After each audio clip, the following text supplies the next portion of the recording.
Well, dear me. Yeah, I have to say, I think that's tears. I think that's tears coming out of there. Yeah. You got to wonder if he made a mistake. Did a superstar driver get sacked midway? While most driver changes in Formula One occur during the off-season, there have been instances where teams have made abrupt mid-season switches as well. Here are the top 10 of them. Number 10, Luca Badoer. One of the most memorable cases of an abrupt driver change occurred in 2009 when Ferrari needed to place Felipe Massa after he suffered a severe head injury. The team turned to their longtime test driver Luca Badoer to partner with Kimi Räikkönen for the remainder of the season. Badoer, who hadn't raced in Formula One for nearly a decade, was put to instant test.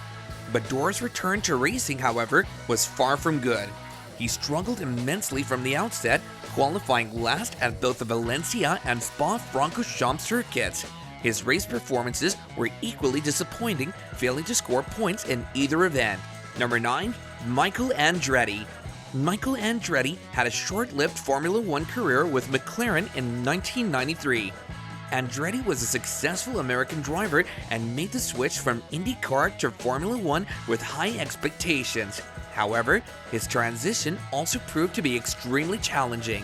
Andretti started the 1993 season with a disaster.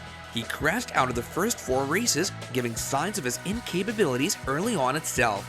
This was also in stark contrast to his teammate Ayrton Senna, who managed to secure 2 wins and take an early lead in the championship. As the season progressed, Andretti's performances showed little improvement and the pressure began to mount. As expected, he crumbled further and was eventually replaced in the Italian Grand Prix as well. Number 8, Heinz-Harald Frentzen. Heinz-Harald Frentzen and Jordan in 2001 is an example of how relationships between drivers and teams can go down so easily. Frentzen had been a favorite of the team owner Eddie Jordan, particularly after his impressive performance in 1999 when he even was a surprise contender for the World Championship. But following less successful campaigns in 2000 and the first half of 2001, tensions began to grow between Frentzen and the team. The situation reached a breaking point on the eve of Frentzen's home race, the German Grand Prix. As expected, Jordan made the decision to terminate Frentzen's contract immediately. The timing of this decision was particularly harsh, with denying Frentzen the opportunity to race in front of his home crowd. Jean Alesi was brought in from the post team to take Frentzen's seat as well. That should have hurt, right? Number 7, Nick Heidfeld. The 2011 season saw an unusual situation at Renault when their intended driver Robert Kubica was ruled out after a horrific rally accident in the preseason. Nick Heidfeld won a shootout with Bruno Senna to take the seat alongside Vitaly Petrov. Heidfeld's stint with the team started promisingly. He secured a podium finish in only the second race of the year, clearly demonstrating his experience and skill. However, despite solid performances and being ahead of his teammate Petrov in the championship standings, Heidfeld found himself unexpectedly out of a drive after just 11 races. The team's decision to drop Heidfeld in favor of Bruno Senna came as a surprise to many in the paddock. Even though hateful statements were made at each other initially, settlements were reached out of court later in the season. Number 6, Cristiano da Matta. Cristiano da Matta knew that his seat was at risk for the 2005 season after Toyota had secured the signature of Ralf Schumacher. This had put immense pressure on da Matta to perform in the 2004 season. Unfortunately for the Brazilian driver, his early season results weren't promising. To make matters worse, da Matta was openly critical of the team's performances, which likely didn't favor him to team management. After 11 races, Toyota made the decision to drop da Matta mid-season and replaced him with test driver Ricardo Zonta. Number 5, Jan Magnussen. Jan Magnussen's Formula One career with Stewart Grand Prix is another classical example of drivers getting sacked midway. Magnussen had joined the newly formed Stewart team in 1997 with high expectations, but his performances against teammate Rubens Barrichello were nothing underwhelming. Competition against one's own teammate is the worst, isn't it? But this did not end there. In the next season, Magnussen's situation became even more precarious. It took him 7 races to finally score his first Formula 1 points in Canada. For obvious reasons, it wasn't enough to secure his position in the team. The team decided to bring in Jos Verstappen for the remainder of the year, abruptly ending Magnussen's time with the team. Number 4. Jacques Villeneuve. The 1997 world champion Jacques Villeneuve found himself in a difficult situation with BMW Sauber in 2006. When Villeneuve was ruled out of the Hungarian Grand Prix due to an injury, the team took the opportunity to field upcoming talent Robert Kubica.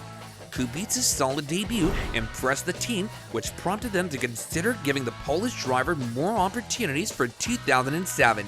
Villeneuve was clearly not interested in a potential shootout with Kubica for the seat, so the rest of the season became one of those high-drama episodes in Netflix's Drive to Survive. The situation quickly became worse, which eventually led Villeneuve parting ways with BMW Sauber and effectively ending his Formula 1 career. Number 3. Jarno Trulli. Jarno Trulli had started the year strongly in 2004 with his team Renault. Everything looked good and well, and he even claimed his maiden Formula 1 victory at the prestigious Monaco Grand Prix. At the midpoint of the season, he was ahead of his highly rated teammate Fernando Alonso in the drivers' standings as well. This has to be a happy ending, right? Nope, not really. Trulli's season took a hit for the worse at the French Grand Prix. He lost a podium position on the final lap to Rubens Barrichello, which eventually would turn into a mistake that marked his downfall.